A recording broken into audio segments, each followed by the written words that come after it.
I'm calling for a full investigation into this incident and into all of the brutality that we have seen over the past week. They are taking police resources that should be in our neighborhoods, serving Chicagoans and diverting them to deal with the chaos that they are causing.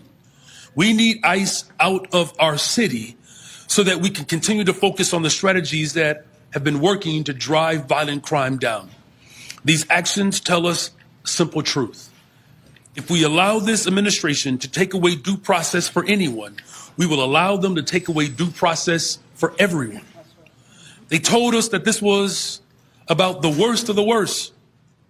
In reality, they are going after anyone who objects to families being ripped apart and community members being disappeared. ICE lies and people die. We cannot allow this to continue. We must take action more drastic than what we have taken before, because what we are seeing is a more radical attempt to undermine our democracy. And today we are signing an executive order aimed at reining in this out-of-control administration. The order establishes ICE-free zones. That means that city property and unwilling private businesses will no longer serve as staging grounds for these raids.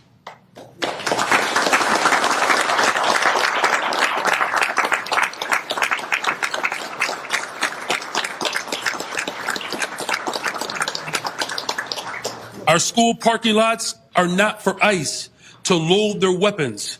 They are for Chicagoans who drop their kids off to learn. Our libraries are not for ICE to prepare for a raid. They're for Chicagoans to read and relax. Our parks are not for ICE to set up checkpoints. They are for Chicagoans to play and enjoy. Private establishments can partner with us to make it clear that private property is private property, and ICE cannot enter establishments without a valid warrant. Private entities may voluntarily choose to display signage to designate their property as part of a citywide network of community spaces that stand together in affirming the safety, dignity, and belonging of all of our residents.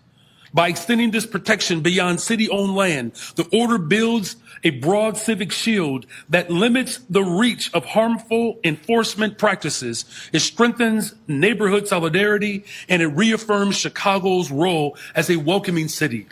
The fact is, we cannot allow them to rampage throughout our city with no checks or balances. Nobody is above the law. If we break the law, you should be held accountable. If Congress will not check this administration, then Chicago will.